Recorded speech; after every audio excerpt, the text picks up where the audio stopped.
As children of God, we are servants of God. And we take our instructions and guidance from the head, Jesus Christ, from nobody else. Jesus did not appoint leaders to guide us. He said one is your leader, even the Christ himself. Jesus is very serious about his calling and about obedience to him alone. We read in 1 Kings chapter 13 about a young prophet that God sent to go and deliver a message to King Jeroboam. I read from 1 Kings chapter 13. After he had delivered his message, verse 7, the king said to the man of God, "Come home with me and refresh yourself, and I will give you a reward."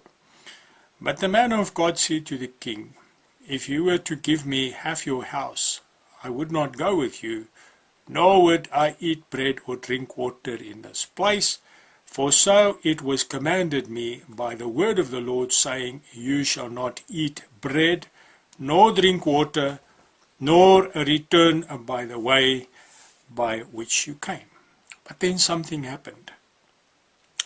Verse 11, Now an old prophet was living in Bethel, and his sons came and told him all the deeds which the man of God had done that day in Bethel. And this old prophet went, and he caught up with a young prophet. And he said to him, verse 15, "Come home with me and eat bread." And he said, "I cannot return with you, nor go with you, nor will I eat bread or drink water with you in this place. For a command came to me by the word of the Lord, You shall eat no bread, nor drink water there. Do not return by going the way which you came." And he said to him, "I am also a prophet like you, and an angel spoke to me by the word of the Lord, saying, Bring him back to your house, that he may eat bread and drink water." But he lied to him. So he went back with him and ate bread in his house. See, the king could not persuade him, but he was persuaded by another prophet. We should not listen to other men of God, women of God. We are called to listen to Jesus alone. So he went with him.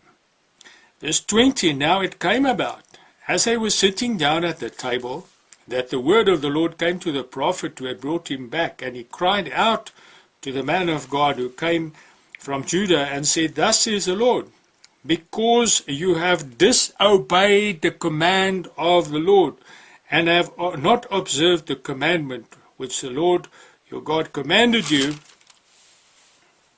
your body shall not come to the grave of your fathers. And we read further that, verse 24, Now when he had gone, a lion met him on the way and killed him, and his body was thrown on the road, with a donkey standing beside him. The lion was also standing beside the body. Dear friends, he was killed because he disobeyed God. Jesus is serious about his calling. And when he calls us with a purpose, and he requires absolute obedience. We mustn't listen to each other. Peter also stood in the way of Jesus. We read in Matthew chapter 16. Verse 21, From that time Jesus Christ began to show his disciples that he must go to Jerusalem and suffer many things from the elders and chief priests and scribes, and be killed, and be raised up on the third day. And Peter took him aside and began to rebuke him, saying, God forbid, Lord, that this ever never happened to you. But he turned and said to Peter, Get behind me, Satan. You are a stumbling block to me, for you are not setting your mind on God's interests, but on man's. Dear friends, the devil will use a brother to deceive you. The devil is using preachers in pulpits to deceive the children of God. And that is why you cannot trust the man. You must trust Jesus. You must get to know the voice of the Lord himself and follow him. Trust no man. If you follow after man, you will fall in the ditch. And God has called you with a purpose to do his work. And you can only please him if you do what he tells you to do. Some years ago, I was preaching to some people in a very dangerous area back in South Africa. I used to go there on Sunday mornings.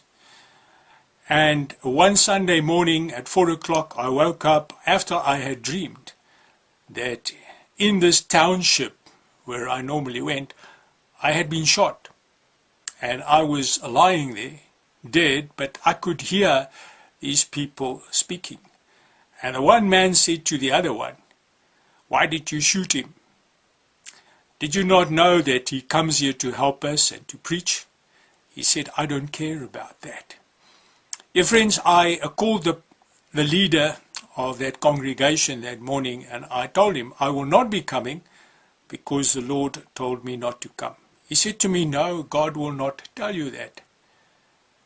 I will tell you that another preacher that went into that same township the following week was shot dead."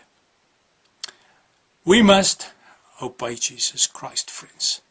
Do not listen to a brother or a sister or to your wife or to a prophet or to any person who professes to have a message from God.